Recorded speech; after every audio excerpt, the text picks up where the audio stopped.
All right, guys. This is Acer of Spades, Team BLA State 268. This is going to be absolutely killer. We are going directly into our last shelter survival, elite tech, elite military video. Obviously, we will do city master defense in a different video, so please stay tuned because that will be coming up very, very soon. But before we get started, I have some very important information. A lot of you have been trying to download the guide and get as much information as possible. I have one of my really good friends out halfway across the world, absolutely crushing it and revamping my entire website. Please bear with us. We'll probably be done in just a few days. So we're going to try to stay on track and get that done. The second update that I think is super important, and I just want to show you guys real quick. A lot of my longtime subscribers, and especially a lot of my new ones who have not seen my earlier videos, literally about 95% of them completely relevant to this very minute, did not know how to find and get that information. If you are now on Tripaholics Gaming YouTube, you will notice that if you go down, you'll see my most recent uploads, but immediately following that, I have multiple categories of different things from best heroes, best base levels, Clash of Zones, Doomsday, etc. I'm going to try to continue adding those on the homepage. So if you have any specific questions, just run over to the actual Tripaholics Gaming site, YouTube, and you should be able to access just about any piece of information you need. If you still somehow do not find it after searching forever, reach out to me on Tripaholics. Facebook, you can do it on Twitter, you can do it anywhere, guys. Instagram, I have a lot of fans that communicate with me all the time. I'm an open book. I will help you. So now let's get started. This particular video, guys, is literally for big base, 25 players. This is one that addresses the difference between what we call fake base 25s and the real hefty don't mess with me bases, right? So there are two specific things that experienced players use to separate the men from the boys. And as we know, T9 Troops Tech that's obviously number one. Playlist will be in the description below. But on top of that, this is what the important stuff comes in, and that is the elite tech. So today, specifically elite military tech. Once you get through and you start really knocking things out and you get yourself to Institute level 25 and base 25, you'll have access to these elite military and city master defense technologies. You'll see it appear on your screen probably around base 23, but it does require that you get all the way up within the ranks of Institute 25 and base 25. So save your wood, guys, because it's going to cost you hundreds of millions to get it done. I obviously started with elite military and I let master city defense go for a little bit. So that will actually get knocked out pretty quickly after we're done with this. I suggest you guys do the same. And since we already went over the requirements, let's just go about what elite military is. It's literally all about turning your APCs into literal devastation engines, man. This is absolutely incredible. It's crucial technology. So the first tech, it will literally increase how much your troops are going to carry. So when you hit people, you're going to get about 20% more gold, 20% more resources in general.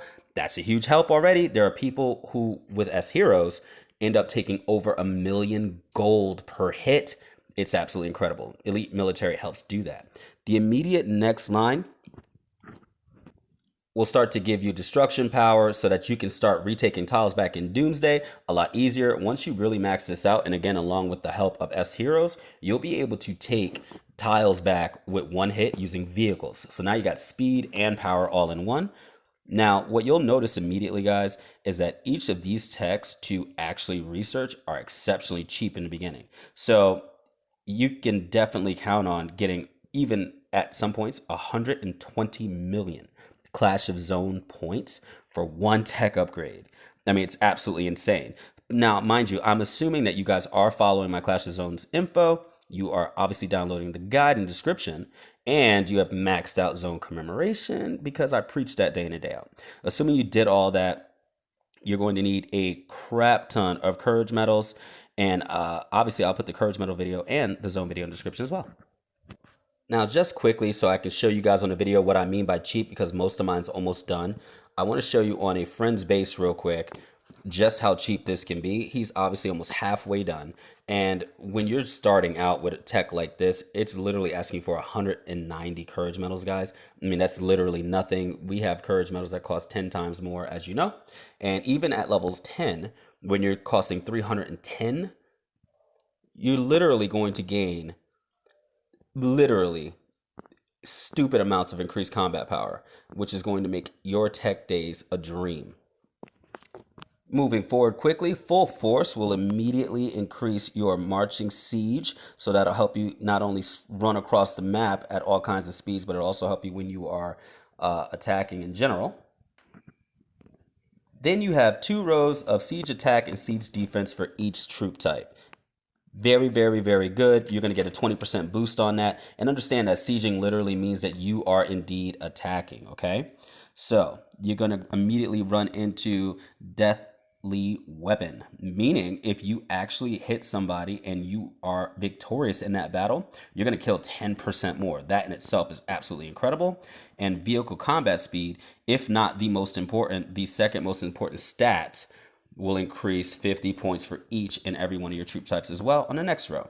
Now, smoke signal, this one's a little different. So if you somehow do not succeed in the siege, meaning you don't get that deathly bonus above, you are going to then increase the decrease the might and resistance of the enemy that you did not beat. Now, from my testing, I'm not 100% certain, but I believe it's only a 5% decrease. While if you continue here, you'll get another 10%, totaling in a 15% decrease if you do not win, meaning you can attack again and it's 15% easier to win that next battle. All out increases the duration by X amount of seconds for that. Now, when you get down to this next row, these are really cool because you got a tactical might increase and it says 20% and it'll do that, but the resistance as well as might for each troop type. What a lot of folks don't understand is the difference between siege and tactical or regular might. Regular might is the might that you see on your normal screen, right? Siege might is the might that increases spontaneously while you are attacking someone. Very important. So that's what Reaper's buff also does. You have to be sieging. In other words, if they're attacking you, you do not get that buff. And then tactical might is the might that increases during the battle when your heroes are actually using their skills, meaning while your troops themselves are hitting in the battle, you don't get that tactical increase. But while your skills for your actual APC heroes are activated, that will have an increase in power. So that is the difference between siege, tactical, and regular might. Combat mark. I've actually gone ahead and done the testing. Basically what it says is when you are, you can literally set a mark on the base. It's no different than setting a missile. You just hit a really, really cool extra arrow. I'll go do that. So it's obviously KA today. I can go ahead and click this level 23 base if I want. You still got 1.8 million power. It's not bad. There is a more option if you look really closely on my screen here. I can hit that in the middle and that will give me the option to mark them. I'll hit the mark button. And now they are marked. That mark will give me an extra 5% boost on might and resistance when I'm attacking. So just like the smoke signal, the next 2 are going to increase that buff another 10% on both sides, giving me a total of a 15% buff. And you'll actually see that in battle reports. If you look, do it without the mark, do it with the mark, you'll easily see that 15%. Mark continues will give you more time with the mark on that person. And then you can have a couple extra marks at the same time. You can have a total of 2. Now we're going to get more destruction power, so I'm not going to waste time on that. And you know what that does already for Doomsday. And then it says increased enemy war loss by 20%. That means they are going to give you more all around and they're going to lose more troops. It is absolutely spectacular. This 20% is a huge one. Combat radiation. And to wrap it up, guys, I made this as quick as I could and I didn't want to run through it, but I do want you guys to get all the information and not try to tune out and not know what's going on. You're going to run into an all-around additional 20% siege, attack, resistance, and the coup de grace, the number 1 asset or attribute, HP. You're going to get 20% for each individual type on top of whatever your heroes already provide. So guys, that is absolutely huge. You're going to want to get down here as soon as humanly possible. Because I always suggest vehicles, I say go on the right side down here, knock this out as soon as humanly possible, and continue to get your points each and every tech day. I also suggest that unless it's really, really, really small, and even then maybe not, just save all your elite training for tech day only. Guys, don't do it on your off days ever. If you really have that many courage medals for some reason, when you first open this up, then go ahead and select tech day for your Sunday, for your free play for that time being until you run out of speed ups or you run low on courage medals, and then proceed to continue elite military only on tech day. Now, as I stated earlier, with the combat speed and HP differences, it really does play a huge part, especially when you start getting to seasonal heroes. Also, look forward to that seasonal hero S2 video coming out very, very soon. What you need to understand is that HP becomes a little less significant as things get really, really crazy with those seasonal heroes. And we're going to go over that very soon. Meanwhile, get down here as soon as possible and crush your enemies. Now, that very last skill you see on the screen is called Successful Siege Hostage. This literally says function coming soon, and it probably has been saying that for almost a year now, from what I understand. I don't know what it'll be. Regardless, meantime, every single tech day, it is absolutely crushing it on the charts. So I will take all these additional crazy points that it offers. I mean, it's obviously, look at this, crazy points that it's offering. So I'm going to go ahead and continue to train this, and hopefully it turns into something spectacular.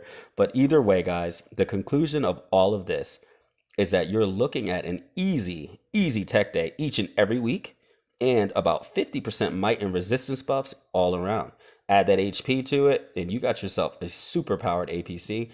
Guys, that's what makes elite military freaking awesome. So I hope this video was even remotely helpful, and I hope you have a better understanding of each and every one of these things.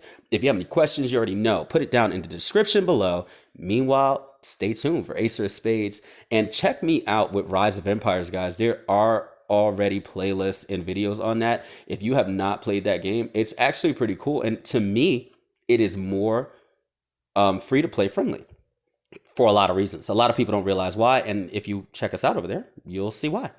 All right, anyway, guys, like and subscribe if this video was helpful. Ace of Spades, and I'm signing out.